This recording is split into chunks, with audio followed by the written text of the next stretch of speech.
Warahmatullahi wabarakatuh. Saya akan menjawab UTS tafsir tematik moderasi beragama. Yang pertama, definisi dari tafsir tematik, yakni menjelaskan ayat-ayat yang terhimpun dalam satu tema dengan memperhatikan urutan tertib turunnya ayat tersebut, sebab turunnya, korelasi antara satu ayat dengan ayat yang lainnya, dan hal-hal yang dapat membantu memahami analisis secara cermat dan menyeluruh. Metode ini jauh dari kesalahan karena termasuk dalam metode bil ma'thur. Kemudian tahapan atau langkah-langkah. Yang pertama yakni pengumpulan ayat yang satu tema, yaitu satu judul, dan kemudian menafsirkan satu persatu dari ayat-ayat yang telah kita pilih. Kemudian merumuskan hikmah apa yang ada di dalam ayat tersebut, serta yang terakhir mengambil kesimpulan dari semua rumusan yang telah dipaparkan sebelumnya. Adapun karakteristik, yakni pembahasannya itu menonjol kepada tema tertentu atau topik tertentu dengan korelasi tertentu. Kemudian yang kedua, pembahasan didasarkan atas sejumlah ayat dari berbagai surat dalam Al-Quran. Kemudian pembahasannya itu didasarkan pada ayat-ayat Al-Quran secara kronologis masa turunnya, tidak berdasarkan urutan ayat dalam mushaf.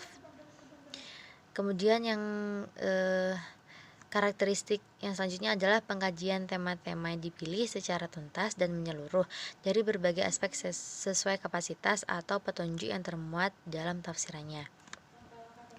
Adapun contohnya itu yang pertama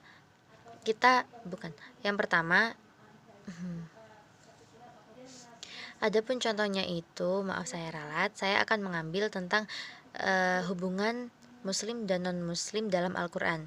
Nah, kita lihat langkah yang pertama adalah mengumpulkan ayat. Maka kita cari tahu dulu apa saja ayatnya. Yang pertama di dalam hubungan muslim dan non-muslim itu ada surat Al-Mumtahanah ayat 8 sampai 9. Kemudian ada surah Al-Ankabut ayat 46, Al-Maidah ayat 5, dan At-Taubah ayat 28.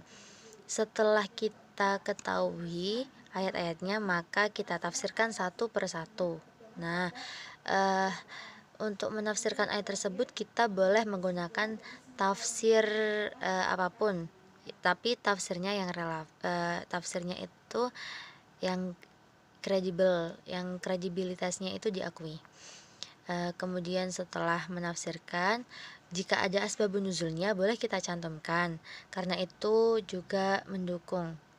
Kemudian setelah ditafsirkan, kita harus mencari hikmahnya. Apa sih hikmah dari ayat-ayat yang berkesinambungan tadi?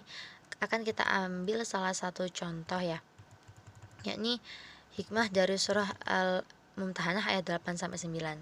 Nah, di situ hikmahnya seperti ini. Islam itu sangat menjaga hubungan sosial atau dimensi sosial, baik dalam lingkup umat Islam saja maupun di luar Islam atau non-muslim. Kemudian mengasihi merupakan bentuk perbuatan yang mulia. Dan hikmah selanjutnya adalah berbuat baik dan berlaku adil terhadap non-muslim tergantung pada kondisi. Nah, di salah satu ayat tadi itu ada yang menjelaskan seperti ini. Jika kita telah menasihati mereka dengan baik tapi tidak diterima oleh mereka, maka boleh kita untuk melakukan hal yang lebih.